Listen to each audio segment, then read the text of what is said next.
তো আল্লাহর এক বুজুর্গ গোলাম বয়ান করতেছেন, ওই পাশ দিয়ে একটা হিন্দু মেয়ে হেঁটে যায়। মেয়েটা চিন্তা করতেছেন, দেখি তো মুসলমানেরা এই কোরআনের মাহফিলে, তাফসির মাহফিলে, ওয়াজ মাহফিলে কি বলে একটু শুনি। শোনার নিয়তে হিন্দু মেয়েটা, অমুসলিম মেয়েটা মহিলা প্যান্ডেলে বসে পড়লেন। আল্লাহু আকবার বলেন। আল্লাহর সেই বুজুর্গ গোলাম আলোচনা করতেছেন, কুল হুয়াল্লাহু আহাদ, হে নবী আপনি বলুন আল্লাহ এক, আল্লাহ দ্বিতীয়। অমুসলিম মেয়েটা বুঝতে পারলো সৃষ্টিকর্তার নাম আল্লাহ। সৃষ্টিকর্তার নাম কি? আল্লাহ। আলোচনা করতে করতে আল্লাহর সেই বুজুর্গ গোলাম আলোচনা করতেছেন, ইন্নাদ দীনা ইনদাল্লাহিল ইসলাম, নিঃসন্দেহে আল্লাহর কাছে শুধুমাত্র কেবলমাত্র একটি ধর্মই মনোনীত। ধর্মের নাম কি? ইসলাম। ইসলাম হলো আল্লাহ তাআলার কাছে একমাত্র মনোনীত ধর্ম। বলেন আল্লাহু আকবার। ইসলাম আছে যেখানে শান্তি আছে, ইসলাম আছে যেখানে সমাধান আছে। শোনেন, একটু মনোযোগ দেন। বাবা কথা বলেন, আশেপাশে কেউ কথা বলেন, সাইডে কেউ কথা বলেন, এদিকে খেয়াল করেন বাজান গো আমার। মেয়েটা তখন বুঝতে পারলো সৃষ্টিকর্তার নাম আল্লাহ, শ্রেষ্ঠ ধর্মের নাম ইসলাম। মেয়েটা চিন্তা করে, আর মুসলিম থাকতে চাই না, আমি কালেমা পড়ে মুসলমান হতে চাই। বলুন সুবহানাল্লাহ। এবার মুসলিম মেয়েটা, হিন্দু মেয়েটা কালেমা পড়ে মুসলমান হয়ে গেল। বাড়িতে যাওয়ার পর উঠতে বসতে বিসমিল্লাহ পাঠ করে, উঠতে বসতে আল্লাহর জিকিরি করে, কালেমা পাঠ করে। এইবার মেয়েটার মা বুঝতে পেরে জিজ্ঞাসা করে, মা জবান দিয়ে কি যেন পড়লি?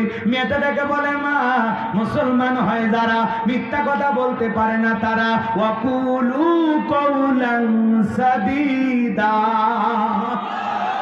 সঠিক কথা বলো, সত্য কথা বলো। ইমানদাররা কোনোদিন মিথ্যাবাদী হতে পারে? মেয়েটা ডেকে বলে, মা গত কয়েকদিন আগে মুসলমানদের একটি প্রোগ্রামে আমি বুঝতে পেরেছি সৃষ্টিকর্তার নাম আল্লাহ, শ্রেষ্ঠ ধর্মের নাম ইসলাম। আমি আর দেরি করি নাই মা, আমি কালেমা পড়ে মুসলমান হয়েছি। এই কথা শোনার পর মা ডেকে বলে, মেয়ে রে, তুমি আমাদের একমাত্র মেয়ে, ধন সম্পদ টাকা পয়সা সব তোমার জন্য করেছি, এসব কি করেছো মা? এখনো সময় আছে, ইসলাম ধর্ম ত্যাগ করে বাপ দাদার ধর্মে ফিরে আসো। মেয়েটা ডেকে বলে, মা আমার পক্ষে ইসলাম ধর্ম ছাড়া সম্ভব নয়। রাতের বেলা স্বামী চলে এসেছে, ডেকে বলে, স্বামী গো সর্বনাশ হয়ে গেছে, আমাদের একমাত্র মেয়ে কালেমা পড়ে মুসলমান হয়ে গেছে। তাই নাকি? বলে হ্যাঁ। মেয়েকে ডাকতে বুঝায়, মা এখনো সময় আছে, ইসলাম ধর্ম ত্যাগ করো। মেয়েটা ডেকে বলে, বাবা আমার পক্ষে ইসলাম ধর্ম ছাড়া সম্ভব নয়। বাবা রাগান্বিত হয়ে গালের মধ্যে একটা থাপ্পড় বসায় দিয়েছে। মেয়ে কাঁদতে কাঁদতে ডেকে বলে, বাবা মারতে মারতে যদি মেরেও ফেলে দাও, জীবনটা দিতে রাজি, ইসলামের পথ ছাড়তে রাজি নাই। এইবার বাজান গো আমার, পরের দিন সকালবেলায় ব্যক্তি বাদশাহ দরবারে চলে গেছে। ওই দেশের বাদশার নিয়ম হলো, বাদশার সিলমোহর বা আংটিটা এই ব্যক্তির হাতে বাদশা দিয়েছেন। ওই দেশের নিয়ম হলো, বাদশার সিলমোহর বা আংটি যার হেফাজতে থাকবে, দায়িত্বে থাকবে, সেই ব্যক্তি যদি কোনো কারণে আংটিটা হারিয়ে ফেলে দেয়, বাদশার আংটি হারানোর অপরাধে বাদশা তাকে ফাঁসি দিয়ে মারে। এই ব্যক্তি রেখে বলে, বাদশা আমি অনেক ব্যস্ত মানুষ, এমনি মানসিকভাবে টেনশনে আছি, আপনার আংটি হেফাজতের দায়িত্ব আমি পালন করতে পারবো না। আপনি এত বড় বাদশা, যদি ফেরত পেয়ে দেখতেও খারাপ দেখায়, আপনি যদি মনে কিছু না নেন, এই আংটি হেফাজতের দায়িত্ব আমি আমার মেয়েকে দিতে চাই। বাদশা ডেকে বলে, আমার কোনো আপত্তি নাই, তবে দেশের আইন সম্পর্কে মেয়েটাকে অবশ্যই অবগত করবেন। এই বাড়িতে যাওয়ার পর ডেকে বলে, মা এদিকে আসো। মেয়েটাকে ডাক দিয়া আংটিটা, বাদশার আংটিটাই মেয়েটার হাতে দিয়ে বলে, মা এটা বাদশার সিলমোহর মারা আংটি, খবরদার তুমি যেন হারিয়ে না ফেলো, যত্ন করে একটু রাইখে দাও। বাদশার আংটি হারাইয়া ফেললে বাদশা কিন্তু তোমাকে ফাঁসি দিয়ে মারবে, আমি বাবা হয়েও তোমাকে বাঁচাতে পারবো না। মেয়েটা বিসমিল্লাহির রহমানির রহিম বইলা আংটিটা জামার পকেটে রেখে দিল। এইবার মেয়েটা ঘুমের মধ্যে চলে গেছে। বাবা কৌশলে মেয়ের ঘরের ভিতরে প্রবেশ কইরা জামার পকেট থেকে আংটিটা নিয়া, বাড়ির পাশে নদী ছিল, নদীর ভিতরে ছুঁড়ে মারছে।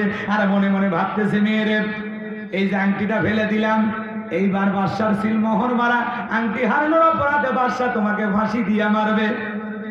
তুমি মুসলমান হয়েছে কথা প্রকাশ পেল না, আমার বংশের মুখে সুলিকালি পড়লো না, আমার উঁচু মাথা নিচু হলো না, সমাজের চোখে তোমার কারণে আমাকে ছোট হতে হলো না।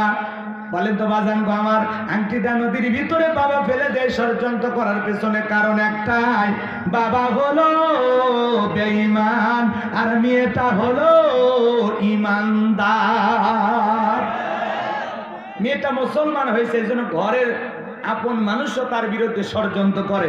যেমন ইব্রাহিম আলাইহিস সালাম তার বাবা আজর ঠাকুরকে বলেছিলেন, বাবা যে দেবতা শোনে না, দেখে না, না পারে নিজেদের উপকার করতে, না পারে আপনাদের উপকার করতে, ও বাবা যেই মূর্তি তুমি নিজের হাতে তৈরি করো, শক্তি নাই নিজের নাকের ডোকায় পড়ে থাকা একটা মাছিকে তাড়ানোর, এমন দেবতার পূজা করে খিলাম, বাবা গো এক আল্লাহর ইবাদত করো। তখন বাবা আজর ঠাকুর ডেকে বলে, এই ইব্রাহিম, তুমি আমার ছেলে হয়ে আমার দেবতার বিরুদ্ধে কথা বলো, আজ থেকে এই বাড়িতে তোমার আর জায়গা হবে না, তুমি এখান থেকে দূর হয়ে চলে যাও। তাহলে মুসলিম জাতির পিতা ইব্রাহিম আলাইহিস সালামকে তার বাবা আজর ঠাকুর বাড়ি থেকে বের করে দিয়েছিলেন আল্লাহর পথে দাওয়াত দেওয়ার কারণে। কথা বলে ঠিক কি না? আমার ভাইয়েরা ভালো করে বোঝার চেষ্টা করবেন। আপন পিতা হয়ে মেয়ের বিরুদ্ধে আংটিটা নদীর ভিতরে ছুঁড়ে মেলে এই গভীর ষড়যন্ত্র করলেন, কারণ একটাই, বাবা হলো বেঈমান, মেয়েটা হলো ইমানদার মুসলমান। কথা বলে ঠিক কি না? আমি কি পুরো ঘটনাটা বলবো? আপনারা কারা কারা একটু শুনতেছেন হাত তোলেন তো বাজান। লিল্লাহে তাকবীর, লিল্লাহে তাকবীর, হাত নামান। তাহলে সূরার নাম কি বলেন তো? এই তো ভুলে গেছেন, সূরার নাম কি? হামিম আস-সিজদা। কত নাম্বার আয়াত? 30। একটু জবান ছেড়ে সবাই আমার সাথে পড়ুন, সবাই একটু পড়েন, সবাই যারা তিলাওয়াত করতে পারেন আমার সাথে পড়েন। ইন্নাল্লাযীনা ক্বালু রাব্বুনাল্লাহু সুম্মাস্তাকামু তাতানাজ্জালু আলাইহিমুল মালাইকাতু আল্লা তাখাফু ওয়া লা তাহজানু ওয়া আবশিরু বিল জান্নাহ বিল-জান্নাতিল্লাতী কুনতুম তুআদুন।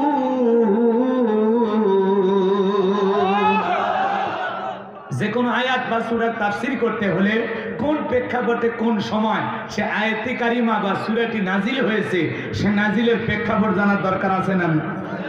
শানে নজুল বোঝেন তো নাকি? আরবিতে বলা হয় শানে নজুল। শানে নজুল যদি আলোচনা করা হয় তাহলে তাফসীর বুঝতে সহজ হয়। সুবহানাল্লাহ বলে। তাহলে নবীর উপরে কোন সময় আয়াতি কারিমাগুলো নাজিল হয়েছে জানার দরকার আছে? একটু বলে শুরু করি নাকি বলেন? যদি আমি পুরো ঘটনাটা আপনাদের বলতে যাই তাহলে 2-2.5 ঘন্টা চলে যাবে, তো এত সময় আমার হাতে নাই, কারণ মূল আলোচনায় যেতে হবে। কথা বলেন ঠিক কি? শানে নজুল আমি সংক্ষিপ্ত করে বলতেছি, শোনেন। মাত্র 3 দিনের ব্যবধানে বিশ্বনবীর সবচাইতে প্রিয় 2 জন মানুষ বিদায় নিলেন। একটা হলো আম্মাজান খাদিজাতুল কুবরা রাদিয়াল্লাহু তাআলা আনহা, আর একটা হলো চাচা আবু তালেব। এই 2 জন মানুষ রাসূলকে ভালোবাসতেন কম না বেশি? কথা কয় না, আবার কথা কি বোঝেন? কথা কি বোঝেন? বিশ্বনবীর প্রিয় 2 জন মানুষ মাত্র 3 দিনের ব্যবধানে মারা গেলেন। নবীজির মনটা বড় খারাপ, ব্যথিত হৃদয় নিয়ে নবী চলে গেলেন তায়েফে। তায়েফের যুবকেরা কি করেছিলেন? ফুল দিয়ে বরণ করেছিলেন নাকি পাথর নিক্ষেপ করেছিলেন? কথা বলেন না কেন? বিশ্বনবীর জান্নাতি শরীর মুবারকে পাথর নিক্ষেপ করতে করতে পাথরের ভিতরে বিশ্বনবীর পুরো শরীরটা ঢেকে গেছে। যায়েদ বিন হারেসা বলেন, আমি অনেক কষ্ট করে নবীজির শরীর মোবারক থেকে পাথরগুলো সরাইয়া ফেললাম। এরপরে নবীজি জ্ঞান ফিরে পাইলেন, আমাকে ডেকে বলে, যায়েদ এখন কোন ওয়াক্তের নামাজের সময়? যায়েদ ডেকে বলে, নবী এখন আসরের নামাজের সময়। আমাকে ডেকে বলেন, ও যায়েদ আমার একটু ওযু বানায়া দাও, আমি একটু আসরের নামাজ আদায় করব। হযরতে যায়েদ ডেকে বলেন, আমি নবীজির পুরো শরীরের দিকে তাকায় দেখলাম পাথরের আঘাতে রক্ত ঝরেছেন। রক্তগুলো ঝরতে ঝরতে নবীজির জুতার ভিতরে রক্তগুলো জমাট বেঁধে গেছে। আমি অনেক কষ্ট করে নবীজির পা থেকে জুতা মোবারক খুলে নবীজিকে যখন ওযু বানায়া দিলাম, আমার নবীজি আসরের নামাজ আদায় করলেন। আসমান থেকে জিবরাইল এসে বলে, নবী গো আপনি শুধু একবার অর্ডার দেন, যে তায়েফের মানুষেরা আপনাকে পাথর নিক্ষেপ করেছে, পাহাড় চাপা দিয়া ওদেরকে ধ্বংস করে দেওয়া হবে। আমার নবী দেখে বলে, জিবরাইল ওদেরকে যদি শেষ করে দাও, আমি কার কাছে কালেমার দাওয়াত পৌঁছাবো? সুবহানাল্লাহ। কেমন উম্মতের দরদি নবী! ডেকে বলে, হে জিবরাইল, ওরা আমাকে না চিনে মেরেছে, আমি ওদেরকে মাফ করে দিয়েছি, আমার আল্লাহ যেন ওদেরকে মাফ করে দেয়। আল্লাহু আকবার বলে। তুমি আল্লাহকে যায় বলো, আল্লাহ যেন মাফ করে দেয়। বলেন আল্লাহু আকবার। আমার ভাইরা, লম্বা ইতিহাস, সংক্ষিপ্ত কথা বলে দিয়ে যায়। একদিন নয়, 2 দিন নয়, 29 উপরে 19 দিন আসমান থেকে ওহী আসা বন্ধ। কয়দিন? আরো জোরে বলেন। 19 দিন পর্যন্ত আসমান থেকে নবীজির উপরে আয়াতে কারিমা নাজিল হয় না। ভালো করে বোঝার চেষ্টা করবেন। কাফেররা সমালোচনা করতে লাগলো, ও নবীর সাহাবীরা, কি ব্যাপার, কি হয়ে গেল? তোমাদের নবী তো নতুন কোন তথ্য, নতুন কোন আয়াতে কারিমা আমাদেরকে তিলাওয়াত করে শোনায় না, কারণটা কি? কি 12:30 বাজছে? কিসের 1 নম্বর? বসো। একটা পুরুষ পেশাব লাগবে সিরাজগঞ্জে, ও পেশাব করবে যা চট্টগ্রাম। পুরুষ, আমি দেখতেছি তো। আমার কথা 12:30 বাজলে আপনি উঠবেন। যে কোনো জিনিস শুরু না করলে বুঝবেন কি? একটু শুরু করতে দেন। 12:30 পরে যদি বলেন যে ওয়াজ ভালো লাগেনি, আপনার বিকাশ নাম্বার দেন, আপনার যাতায়াতের খরচ আমি দেব। আপনি বসেন, লাফালাফি করতেছেন, শুরু করতে দেন। আগে হাত ঘাট বাঁধে নেই, চতুর্দিকে আল বাঁধে ওয়াজ শুরু করবো, খালি একটু অপেক্ষা করেন। এমন আলোচনা আল্লাহ তাআলা চাইলে হবে, আপনার মনের খোরাক আপনি পাবেন ইনশাআল্লাহ। ইনশাআল্লাহ। বোঝেন নাই? শুরু করা লাগবে তো। উঠে কি তিরিং বিরিং করবেন নাকি? একটু ধৈর্য নিয়ে বসেন। ওয়াজ মাহফিলের আয়োজন করেছেন, একটা বক্তার কত দায়িত্ব থাকে। একটা আয়াত তিলাওয়াত করলে হবে? তার শানে নজুল নাই তো। শানে নজুল বোঝেন তো, সেটা শুনে লাফাচ্ছেন কেন? আবার এই আয়াতের আলোচনা করব, তাফসীর করব, এরপরে এই আয়াতকে কেন্দ্র করে কোন ঘটনা আপনাদেরকে বলা যায়, একটু ধৈর্য নেন। লাফাচ্ছেন কেন? একটু সময় দেন। রাত কারো বাপে? হ্যাঁ, দরকার ফজর পরে বাড়ি যাবেন।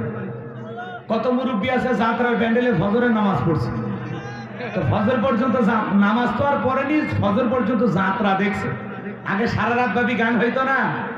কথা কয় হইতো না? হইতো না? আজ থেকে 30 বছর আগের হিসেব জানতো, পিছনে ফিরে যান। কে চাচা হয়নি? লসিমন, করিমন, খাইরন সুন্দরী, বানেসা করি, রাজা বাসা সাজায় অভিনয় হতো, এরকম মন সাজায়া, জাহাঁপনা আমি আপনার মেয়েকে বিবাহ করতে চাই, খামোশ বেয়াদব। এই যে অভিনয়গুলো আগে হইতো, এখন গ্রাম অঞ্চলে সেই যাত্রা বন্ধ হয়ে কোরআনের মাহফিল চালু হয়েছে। খুশি হয়েছেন না বেজার হয়েছে? বেজার কিছু নেতা, হাসানুল হক ইনুর নাম শুনছেন আপনারা? এই নেতা একদিন আফসোস করে বলেছিল যে 2000 সালের আগ পর্যন্ত দেশটা কি সুন্দর যাত্রাপালা ছিল, গ্রামে গ্রামে গান হইতো। কি যে 2000 সালের পরে ওয়াজ নসিহত শুরু হয়ে গেল প্রত্যেকটা গ্রামে গ্রামে, যার কারণে আমাদের এই পল্লী সংস্কৃতি বা এই ঐতিহ্যবাহী একটা যাত্রাপালা এটা নষ্ট হয়ে গেল, বিলীন হয়ে গেল। যাত্রা বন্ধ হওয়াতে হানিফের মতো নেতা, ইনুর মতো নেতা, এদের আফসোস হয়। তাহলে এরা কি মুসলমানের বন্ধু হতে পারবে? যাত্রা গান বন্ধ হওয়াতে মুসলমান হবে খুশি, ইমানদার হবে খুশি যে যাত্রা গানের পরিবর্তে এখন কোরআনের মাহফিল হয়। যুবকেরা গান বাজনার আয়োজন করে না, গানের কনসার্ট দেয় না, কোরআনের মাহফিল দেয়। এই জন্য নেতাদের, যুবকদের ধন্যবাদ দেওয়া উচিত। কিন্তু এরা যাত্রা এত মহব্বত করে কেন আমি বুঝি না। কথা কয় না? হ্যাঁ, লসিমন, করিমন এগুলো আগে হইতো। রাগ করতেন মনে হয়? রাগ করেন, সমস্যা নেই। আমার ভাইরা যে কথা বলতে চাচ্ছিলাম শোনেন। সাহাবায়ে কিরামদেরকে কাফিররা ডেকে বলে, ও নবীর সাহাবীরা, কই তোমাদের নবী তো নতুন কোন আয়াত, নতুন কোন তথ্য আমাদেরকে শোনায় না, নাকি তার উপরে যে জিন ভর করেছিল সেই জিন বিদায় নিয়েছে? নাউজুবিল্লাহ কয়। এরপরে তারা বলতে লাগলেন নাকি তার আল্লাহ তাকে ভুলে গেছে। নাউজুবিল্লাহ বলেন। এইভাবে কাফেররা সাহাবায়ে কিরামদেরকে ডেকে ডেকে সমালোচনা করা শুরু করলেন। সাহাবায়ে কিরামদের মন মানসিকতা একটু কষ্ট পাচ্ছেন তারা, যে আসলে কি হলো, রসুলের উপর নতুন কোন আয়াত কেন নাযিল হয় না? 19 দিন পরে জিবরাইলের মাধ্যমে আল্লাহ রাব্বুল আলামিন এই পাওয়ারফুল আয়াতে কারিমাগুলো নাযিল করলেন। বলুন আল্লাহু আকবার। আমার আল্লাহ জানায়া দিলেন, ইন্নাল্লাযীনা ক্বালু রাব্বুনাল্লাহ। আমার আল্লাহ বলে, নিশ্চয় যারা বলে আমি তাদের রব, সুম্মাস্তাকামু, এই কথার উপরে যারা ইস্তিকামাত থাকে, অবিচল থাকে, তাতানাজ্জালু আলাইহিমুল মালাইকা, আসমান থেকে তাদের উপরে ফেরেশতা নাজিল হয়। ফেরেশতা এসে বলে আল্লাহ তাখাফু, ভয় পেও না, ওয়ালা তাহজানু, চিন্তা করো না, আবশিরু বিল জান্নাতিল্লাতী কুনতুম তুআদুন, তোমাদের এই যে জান্নাতের প্রতিশ্রুতি দেওয়া হয়েছে, যেই জান্নাতের ওয়াদা দেওয়া হয়েছে, সেই জান্নাত পেয়ে তোমরা আনন্দিত হও। সুবহানাল্লাহ বলেন। এটা আয়াতের সহজ সরল সাদা মাটা অনুবাদ। কি বললেন আল্লাহ? ইন্নাল্লাযীনা ক্বালু রাব্বুনাল্লাহ, নিশ্চয় যারা বলে আমি তাদের রব, সুম্মাস্তাকামু, এই কথার উপরে ইস্তেকামাত থাকে, তাতানাজ্জালু আলাইহিমুল মালাইকা, আসমান থেকে তাদের উপরে ফেরেশতা নাজিল হয়। ফেরেশতা সে কি বলে? আল্লাহ তাখাফু, ভয় পেও না, ওয়ালা তাহজানু, চিন্তা করো না, ওয়া আবশিরু বিল জান্নাতিল্লাতী কুনতুম তুআদুন, তোমাদের এই যে জান্নাতের প্রতিশ্রুতি দেওয়া হয়েছে, সেই জান্নাত পেয়ে তোমরা আনন্দিত হও। বলুন সুবহানাল্লাহ।